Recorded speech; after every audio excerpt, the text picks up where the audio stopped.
खबर आ रही है और मुझे लगता है कि अंतर्राष्ट्रीय स्तर की बड़ी खबर है। खबर यह है कि जस्टिन ट्रूडो ने प्रधानमंत्री पद से इस्तीफा दे दिया है। पार्टी के नेता पद से भी इस्तीफा दे दिया है। हालांकि सुबह से ही इस बात के संकेत साफ तौर पर नजर आ रहे थे कि जस्टिन ट्रूडो का खेल अब खत्म हो चुका है, और वो संकेत इसलिए भी नजर आ रहे थे क्योंकि वहां की स्थिति परिस्थिति लगातार ऐसी बन गई थी। लेकिन अब अपने दर्शकों को हम बता दें कि जस्टिन ट्रूडो ने प्रधानमंत्री पद से इस्तीफा दे दिया है और पार्टी के नेता पद से भी दे दिया है। कनाडा के प्रधानमंत्री हैं जस्टिन ट्रूडो, और कनाडा के प्रधानमंत्री ने अपने पद से इस्तीफा दे दिया है। अपनी ही सरकार अपने ही सांसदों के घिर चुके थे। लगातार उनके कई सांसद उनका विरोध कर रहे थे, यहां तक कि उनकी अपनी के पार्टी के सांसद भी उनका विरोध करने लगे थे उनकी नीतियों के तौर पर। तो जस्टिन ट्रूडो ने प्रधानमंत्री के पद से इस्तीफा दे दिया है। हमारे साथ संजीव श्रीवास्तव इस वक्त मौजूद हैं, विदेशी मामलों के जानकार। क्या कहेंगे संजीव जी?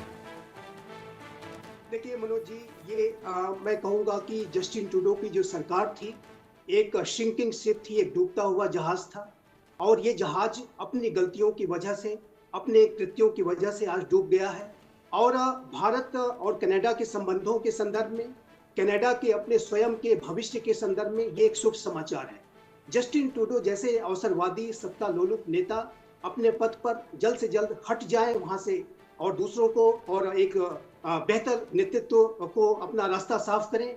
ये जस्टिन ट्रूडो ने यदि आज किया है तो ये पूरे कनाडा के भविष्य के लिए अच्छे संकेत हैं। और जस्टिन ट्रूडो के पास अब कोई ऑप्शन नहीं रह गया था, और जैसा कि मैंने कहा कि एक डूबता जहाज था, एक सिंकिंग शिप था जो कि अभी डूब गया है। और मेरा ऐसा मानना है कि अब जो लिबरल पार्टी है कनाडा की, वो एक नए नेता के नेतृत्व में चुनाव लड़ेगी। क्योंकि मनोज जी, एक बात बहुत स्पष्ट थी कि जिस तरीके से जस्टिन ट्रूडो का जो नकारात्मक चरित्र, उनकी सत्ता लोलुपता, उनकी अवसरवादिता, उनका समय समय पर यू टर्न करना, उनका अपनी सत्ता में बने रहने के लिए आतंकवादियों और अतिवादियों के साथ हाथ मिलाना, और भारत और कनाडा जैसे संबंधों को दांव पे लगा देना। अमेरिका के साथ उनके संबंध पहले से ही बहुत खराब थे, और अब डोनाल्ड ट्रंप ने लगातार उनकी जिस तरीके से हाल के समय में आलोचनाएं की थी, ऐसे में वो हर तरफ से घिरते जा रहे थे। उनके पार्टी के जो डिप्टी प्राइम मिनिस्टर और वित्त मंत्री फ्रीलैंड ने भी इस्तीफा दे दिया था। अनेक मंत्री इस्तीफा देते जा रहे थे, और उनके पास अब जाहिर है कि कोई चारा नहीं बचा था इस्तीफा देने के सिवा। और जैसा कि हम आपके चैनल पर लगातार डिस्कस कर रहे थे कि ये गिनती के दिनों की सरकार है, ये कभी भी गिर सकती है, और आज ये सरकार गिर गई है। जस्टिन ट्रूडो का इस्तीफा पूरे कनाडा के लिए एक शुभ संकेत है, और भारत और कनाडा के संबंधों के लिए भी एक शुभ समाचार है। बिल्कुल। और सबसे बड़ी बात है संजीव जी, सबसे बड़ी बात है कि लिबरल पार्टी में, यानी कि अपनी ही पार्टी में लगातार घिर गए थे जस्टिन ट्रूडो।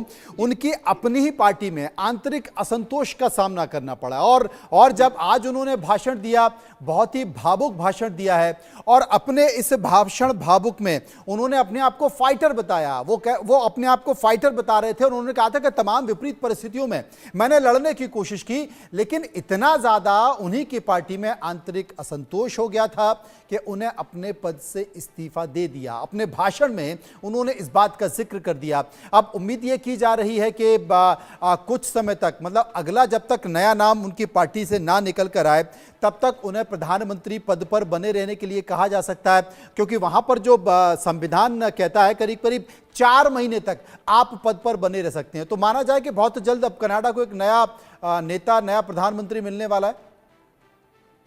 जी, निश्चित रूप से उनको अपने पद पे बने रहने के लिए अल्टरनेट अरेंजमेंट होने तक कहा जा सकता है।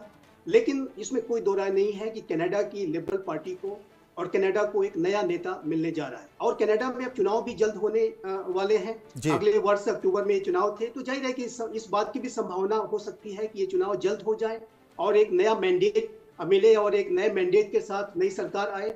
और यदि आप कनाडा की जस्टिन ट्रूडो के विपक्षी पार्टी कंजर्वेटिव पार्टी को देखें, तो पोली वेयर बहुत अच्छा परफॉर्म कर रहे हैं, विपक्ष के नेता हैं, बहुत ही अच्छी छवि रखते हैं, और वो कनाडा के वर्तमान की सरकार के घोर आलोचक रहे, और समय समय पर जस्टिन ट्रूडो की जो विभाजनकारी और विभेदकारी गलत नीतियां थी उनका वो विरोध भी करते रहे। तो मेरा ऐसा मानना है कि ये चुनाव जल्द हो सकते हैं और वहां पर कंजर्वेटिव पार्टी निसंदेह बहुत अच्छा परफॉर्म करेगी, वो सत्ता में आएगी। लेकिन जी। जाहिर है कि जब तक चुनाव नहीं होंगे तब तक एक अल्टरनेट गवर्नमेंट, अल्टरनेट लीडर को वहां पे आना होगा। लेकिन एक बात मैं अवश्य कहूंगा, जी। जस्टिन ट्रूडो ने भावुक भाषण तो जरूर दिया है, लेकिन जस्टिन ट्रूडो जिनके कि पिता भी कनाडा के प्रधानमंत्री रहे, जी। पीरे ट्रूडो, उनके लिए आत्मावलोकन का समय है। सेल्फ इंट्रोस्पेक्शन में उनको जाना चाहिए और उनको ये देखना चाहिए कि उन्होंने कौन सी ऐसी भारी गलतियां की जिसकी की वजह से आज उनको ये इस्तीफा देने की उनकी नौबत आई है।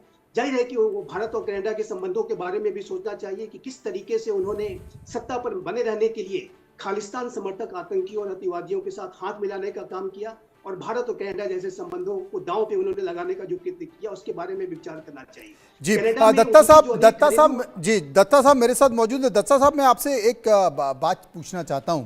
जिस तरीके से खालिस्तान को सपोर्ट कर रहे थे जस्टिन ट्रूडो, भारत से लगातार वो पंगा ले रहे थे, उनके भाषणों में, उनकी बातों में, उनके फैसलों में भारत विरोधी संकेत नजर आ रहे थे। क्या भारत से पंगा और ट्रंप से मुलाकात, 20 जनवरी को ट्रंप को शपथ लेनी है, वो राष्ट्रपति बन जाएंगे, लेकिन उससे पहले भी जस्टिन ट्रूडो ने ट्रंप से एक मीटिंग की थी, एक बातचीत की थी।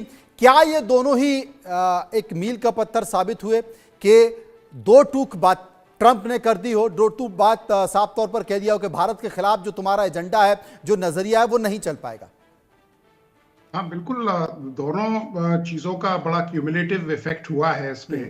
और आप ये देखिए, क्योंकि जो जस्टिन ट्रूडो की सरकार थी वो भी जो प्रो खालिस्तानी जो वहाँ के लोग थे उनके सपोर्ट से बनी हुई थी, वो बिल्कुल कोलेशन गवर्नमेंट थी। तो वो वैसे भी बैसाखियों पे ही थे और उनको मजबूर किया जा रहा था कि भाई आप इस तरह के वक्तव्य दें। और खासकर एंटी इंडिया कैंपेन से उनकी जो छवि थी और उनकी जो स्टैंडिंग थी वो काफी धूमिल हुई थी। अभी आपको पता ही है कि जिस तरह से अभी ट्रंप साहब जैसे ही अपनी जो प्रेसिडेंटशिप है उसको संभालेंगे, पूरे विश्व को मालूम है कि भारत क्या स्टेटस और स्टेचर एंजॉय करता है ट्रंप साहब के पास। और हालांकि हम लोग दोनों स्ट्रेंज डेमोक्रेसीज थी, अलग अलग थी, लेकिन अब हम लोग एक ही डायरेक्शन में चल रहे हैं और एक ही मतलब एजेंडा है कि ग्लोबल पीस हो, एंटी टेररिज्म के खिलाफ दोनों डेमोक्रेसीज आगे चल रही हैं। तो भारत और यूएस की जो मैत्री है उसका भी जो अक्ष है वो वहाँ देखा जा रहा है। और ट्रूडो साहब बहुत ज़्यादा मैच्योर लीडर नहीं है, क्योंकि जिस तरह के वक्तव्य उन्होंने दिए, क्योंकि एक राष्ट्र नेता को उसके अंदर एक बड़ा ठहराव होना चाहिए जो ट्रूडो साहब में नहीं देखा गया था। और ट्रूडो साहब को बतौर मोहरा इस्तेमाल किया जा रहा था कि वो एंटी इंडिया या प्रो खालिस्तान जो स्टेटमेंट्स हैं वो दें। और क्योंकि सिख समुदाय एक बहुत ही मतलब कर्मठ समुदाय है और कनाडा की इकोनॉमी में भी उनका अच्छा योगदान है, भारत में तो वो अच्छा कर ही रहे हैं। तो ये यकीनन उनकी जो इकोनॉमी है, जो उनकी पॉलिटिकल वो है, उन दोनों पे बट्टा लगा है। और ट्रूडो साहब को तो जाना ही था, it was a matter of time. जी बिल्कुल जाना था। सर्वे के 2 सवाल बचे हैं, वो भी ले लेते हैं। एक और सवाल कि क्या बांग्लादेश के सेना